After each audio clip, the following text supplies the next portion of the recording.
اسلام کا جز، حیا اسلام کا جز۔ اللہ اکبر! یہ حیا اور حجاب ایک زیور ہے، زیور۔ میں ایک بار دلی سے امریکن ایئر ویز کے جہاز پہ سوار ہوا، سخت بیمار حالت میں تھا، بخار تھا مجھے بہت تیز۔ 3 بجے رات کو فلائٹ میں پہنچا اس ارادے کے ساتھ کہ میں فوراً آرام کروں گا، لیکن اللہ کو کچھ اور منظور تھا۔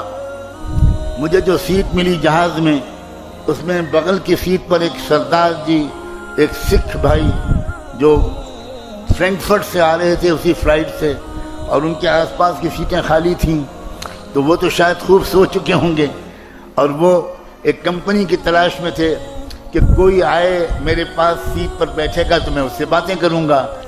تو وہ سردار جی جو تھے انہوں نے فوراً بات چیت چھیڑی راجنیتک حالات پر، تو میں نے ان سے موضوع گفتگو کو بدل کر اسلام پر گفتگو شروع کر دی، اس طرح کہ شاید وہ شروع میں فیل نہ کریں، لیکن تھوڑی دیر کے بعد انہوں نے لمبی لمبی جمائیاں لینی شروع کر دی۔ اس کا مطلب یہ تھا کہ وہ بور ہو رہے ہیں اور he is not interested at all, یہ اسلام کے بارے میں سننا نہیں چاہتے۔ لیکن میں بھی بولے چلا گیا۔ مارکیٹنگ کرنے والے کو تو یہ سکھایا جاتا ہے، لیکن اللہ کو کیا منظور تھا؟ سامنے کی سیٹ پر ایئر ہوسٹس بیٹھی تھی، رات کا وقت تھا، کوئی سروس کا وقت نہیں تھا۔ اس نے پیسنجرز کو ویلکم کیا، اپنی سیٹ پر بٹھایا، جہاز ٹیک آف کر گیا تو وہی بیٹھ گئی۔ جب اسلام پر میں سردار جی سے اپنے نیبر سے بات کر رہا تھا تو اس لڑکی نے، امریکن لڑکی نے پلٹ کر میری طرف دیکھا اور کہا کہ sir I think that you are talking about Islam. میں نے کہا ہاں، اسلام کے بارے میں ہم لوگ بات کر رہے ہیں۔ تو اس نے کہا can I participate in your conversation, میں بھی کچھ بات کر سکتی ہوں؟ میں نے کہا شیور، وائی ناٹ۔ تو اس نے کہا کہ میں اسلام کے بارے میں 1 سال سے غور کر رہی ہوں، اب غور کرو، سوچو اندر ہو کیا رہا ہے دنیا میں۔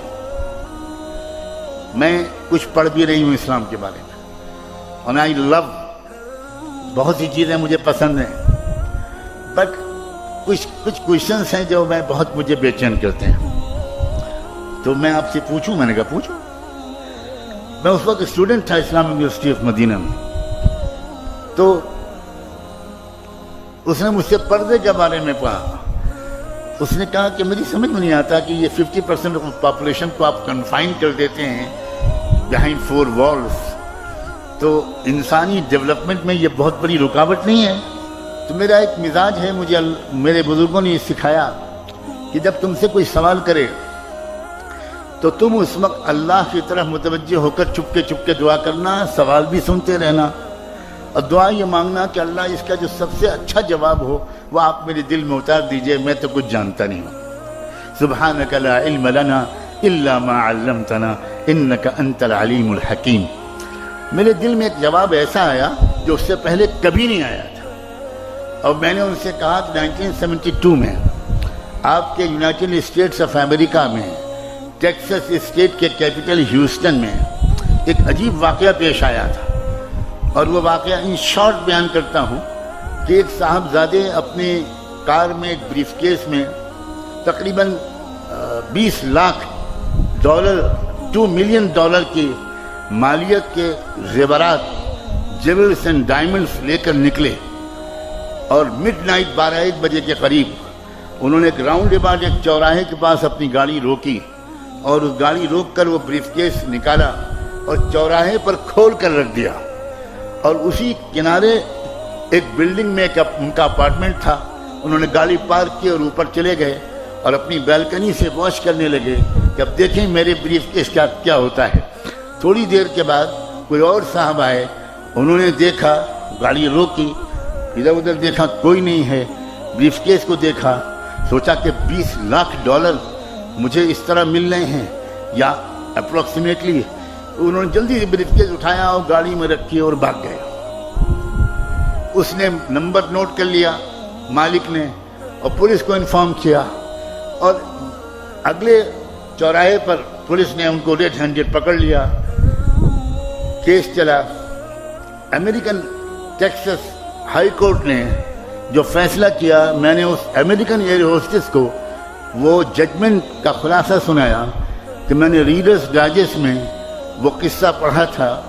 ہائی کورٹ کا فیصلہ یہ تھا کہ اصل کرمنل وہ نہیں ہے جس نے چوراہے پر سے بریف کیس کو اٹھایا ہے.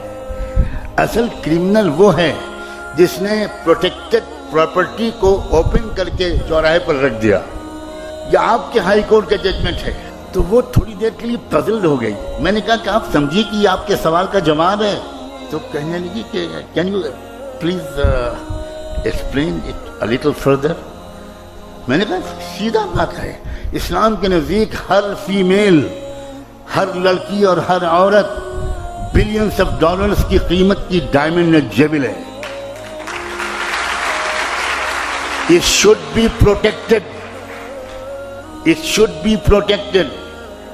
اب اگر کوئی لڑکی، کوئی عورت وہ اپنے آپ کو اوپن کر کے پیش کرتی ہے تو امریکن کوڈ کے مطابق جو لڑکا ٹیف کرتا ہے، جو لڑکا سیٹی بجاتا ہے، وہ مجرم نہیں ہے. مجرم وہ لڑکی ہے جس نے انوائٹ کیا ہے کہ آؤ غنڈو، آؤ سماج کے خراب لوگوں، مجھ پر بری نظر ڈالو.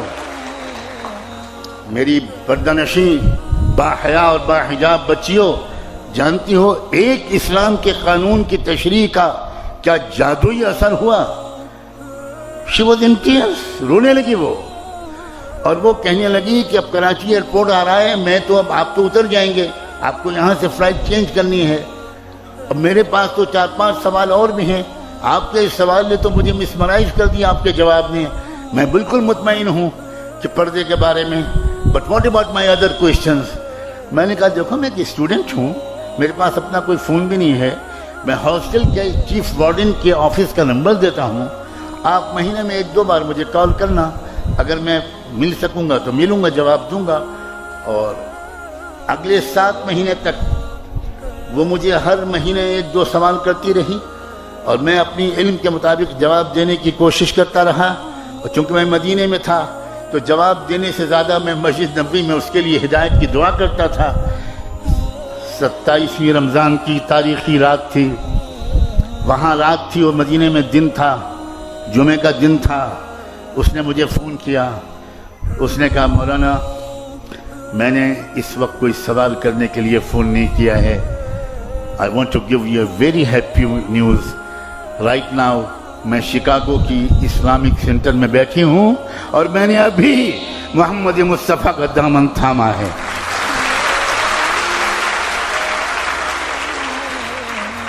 تمہارے پاس ہے لڑکیوں یہ چانس ہے کہ اپنی نان مسلم کلاس میٹس، روم میٹس، ہاسٹل میٹس، اپنی نیبرز، اپنی سوسائٹی اور محلے میں رہنے والی نان مسلم لڑکیوں سے دوستیاں بڑھاؤ اور ان سے کہو کہ پلیز لیٹ اس انڈرسٹینڈ.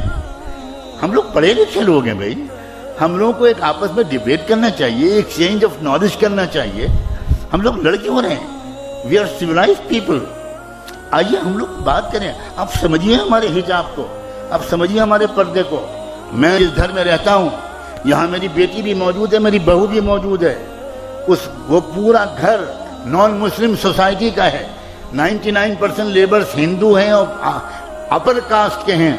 اور میں اپنی بیٹی اور بہو کے سامنے یہ بات کہہ رہا ہوں کہ وہاں کی پڑوس کی ہماری نان مسلم لڑکیاں، برہمن گھرانوں کی لڑکیاں، وہ ان بچیوں سے آتی ہیں، وہ کہتی ہیں ہمارے سر پہ اسکارف باندھ دیجئے، آپ لوگ بڑی سندر لگتی ہیں. یہ سندرتا محمد مصطفیٰ کی سنت کی ہے.